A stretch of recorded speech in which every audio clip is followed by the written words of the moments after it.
Well, basically, I have a pretty colorful history. My name is Chaz Williams. Basically, I'm from New York.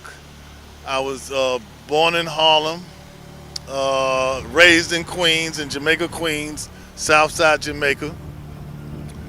I have an early history of, having some problems with the law, as it was documented and shown on American Gangster and a few years back.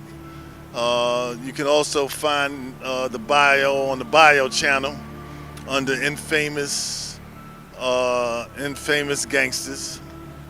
Uh, and it's a long story, so it's probably best to check that out. But to make a long story short and be concise with it, I started young and getting involved with the law.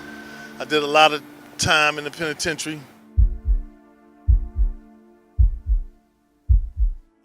Wow, I did a total of probably about 20 years. I did probably five on one bid, one term, and I did 15 on another.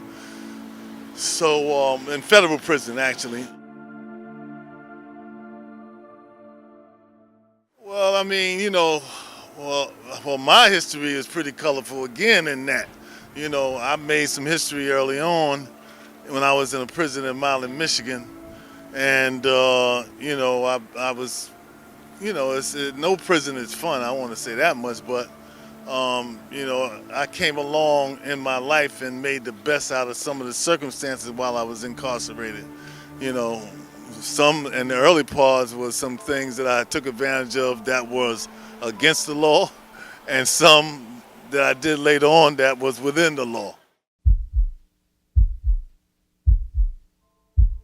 Well, when I was coming up, basically, I think that the country was at a definitely a different state, in terms of race relationships around the country. It was highly, segregated, and in terms of the hoods or the ghettos or the urban areas, there was more of a unity type thing because of that element, and a lot of things that people don't have to experience now, or a lot of the racial experience that kind of brought us together, the kind of struggles that we had to do coming up, and the loyalty that we had to exhibit to each other to just basically survive. And we all usually had a common enemy, and it wasn't within ourselves. Now it's more, the government's indoctrination has kind of more taken hold. They have this, it ain't stop snitching. They have snitch your way out program going on, and basically these kids, are coming up in a bad time, man. They don't realize their consequences in what they do. They are, basically, just in it for, say, the finance, but can't handle the consequences that come with it. You know what I mean? So, it's a educational situation that is lacking. And I'm not talking about the traditional education system that's, in the school system, because that's always been bad, even back when we were coming up. But it's the self-education part that we're lacking. That they're being raised by video games and rappers and videos and a lot of shit that ain't true. And when they get hit with the reality of, the consequences of what they do, they then scream, "I'm not built for that." It's hard to give, advice to steer away from the game. Life advice that I would give, that whatever you do, you got to, know what you're getting into. Research that. To be good at anything, you got to watch the tapes. Even in sports, they watch the tapes. You practice. You do whatever you have to do. You educate yourself thoroughly about what you're getting ready to get into. And if you can't handle that, then don't do it, and stay away from peer pressure. For real, G has nothing to do with how tough you are, how many people you shot, how many people you killed. The real definition of a G is when you get in that room, in that interrogation room, by yourself, alone. Like, just don't let it be 48 hours. You know what I'm saying? That's the real definition of a G. If you do the crime, do the time. You don't make mistakes, you make choices. G's make choices, so they know what they do. So when they get handcuffed or put in the penitentiary or in whatever situation that they in, they handle it. You know what I'm saying? So G has nothing to do, in my book, with what you do on the street is what you got inside you. You know what I'm saying? Either you was born with it or you better be made for it. The high incarceration rate against minorities has a lot to do with, the theory of, genocide in our community. The theory of that indoctrination. The kids tend to believe that they don't have nothing to live for and they're not going to live beyond the age of 18 or 16 or whatever that indoctrination that the government gives them. So basically, they don't believe that they're going to even live that far, and they don't even educate themselves to deal with the legal parts of the consequences, and that's what I'm talking about. If you can't read, you can't write, and you can't understand law, when you get in that courtroom, them people run circles around them. You know what I'm saying? They don't, and the first thing they tell them, you need to plead guilty because you're facing, if everybody went to trial, there would not be no trials. There wouldn't be all this railroad. The court system would be so backed up, it would be crazy. Educate yourself. You got to educate yourself if you're doing wrong. You got to educate yourself if you're doing right. You get in the courtroom, them lawyers tell you anything, and that has a lot to do with the high recidivism rate. And I'm talking about outside of the poverty and everything else and the lack of, adequate schools and teachers and this new shit about, excuse my language, about, no one gets left behind. So they just push them through school with no really academic, meaningfulness. But I don't think that this country is no poorer than any other country. You know what I'm saying? So, we have to learn to, take what we got or learn to get what you need to get by any means possible, but within the law. I don't believe in extension. It's like, before the draft was thrown out, the government used to say, if you ever get captured by the enemy, it's name, rank, and serial number. So my question would be that if you are with in any organization, with anybody that you are a comrade of, or say you was in the service and you in Afghanistan and the Taliban captures you. Taliban captures you, now they tell you, help yourself. You're going home. We're going to let you go if you let us know the position of your company, your platoon. If you let us know the position of your platoon and where they're at, we will let you go. Help yourself. And that individual, that soldier, cooperated with the Taliban, what would they call him?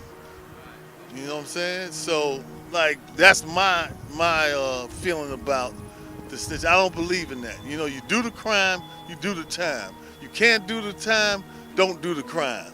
Get a job, we understand. When I finally got out of prison after the 15-year sentence, it's not the sentence, but serving 15 years in prison, I started my own company because it was hard. I was on what they call special supervision, and being on special supervision, the job of the parole officer was to get you back in prison as soon as possible instead of helping you stay out.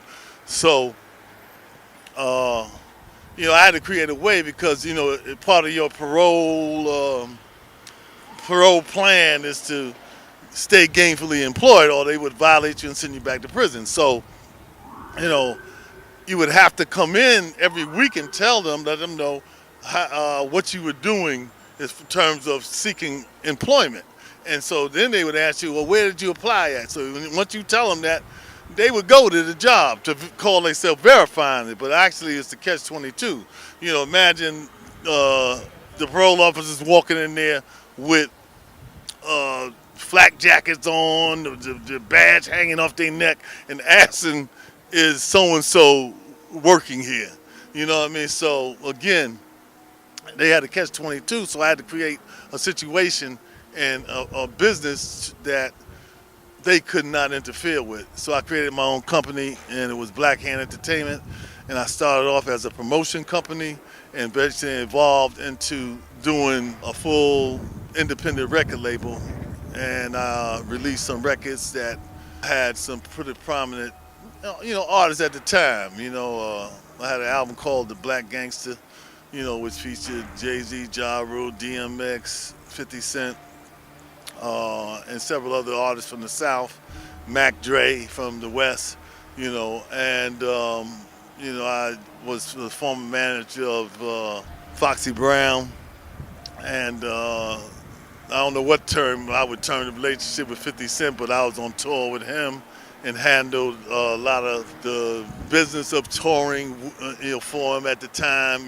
Some people say it was co-management. I don't know what you want to call it, but I used to work with him also.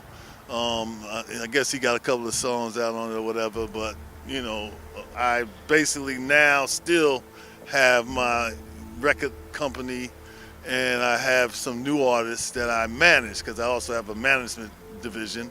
And the new artists are Teo, he's a rapper who can get it in, and I have another artist by the name of Fab Don, who is on the street buzz level. He's doing this thing right now. Since I've been out, I've always had the prison outreach. I've been back inside the federal prisons this time, on what I call a prison tour, where, I took in, some pretty, good artists, including Ja Rule. Before he went in, he was going in to the prisons to perform. And, some, New York artists like Mano, Papoose, we've all, we've been in the prisons with, Styles P, the Locks. We've been in prison programs with them. And, I continue to travel like around the country and do, gang intervention work. I work with the youth, and not with just the at-risk youth, which are the youth that are at risk of becoming. We work definitely with the high-risk youth, the youth that are getting it in. You know what I'm saying? So, I just try to see if I can give them, any alternatives, because a lot of them guys, they have a lot of good potential, and which is another thing that was lacking as they were coming up, that was in place when I was coming up. It was, the older, experienced guys in the street that came and, gave us, certain direction and certain principles to move by. Now, when the advent of, I guess, the crack era came in, it kind of destroyed that, and now the parents are afraid of the youth, so it kind of contributes to that, something that was missing when I was coming up in the street. And so I try to now substitute that, while I can't get everywhere, which is why I do things like this, to get it, I kind of use my life story as an example and try to, motivate, some of the high-risk youth into really reaching into their potential and doing what they can do. I have several DVDs out that people have done on me. I can't even name all of them, but all they got to do is Google me, and they can find those DVDs. The American Gangster episode, you can check that out. We have a film coming up which is about my life story called Inside Out. We have a script and everything. We are in negotiations on how we're going to do that, where we're going to do it, whether it's going to be strictly independent or through a studio in California. But again, I have the artist that I'm working with, Teo. Look out for him. Look out for Fab Don, and definitely look out for the movie and anything else that Black Hand brings out. Yeah, we have a website called blackhandent.com. And like I said, the best way to do this is just to Google my name, and you're going to get a lot of information on me. Thank you so much. You're welcome. It's a pleasure. Anytime.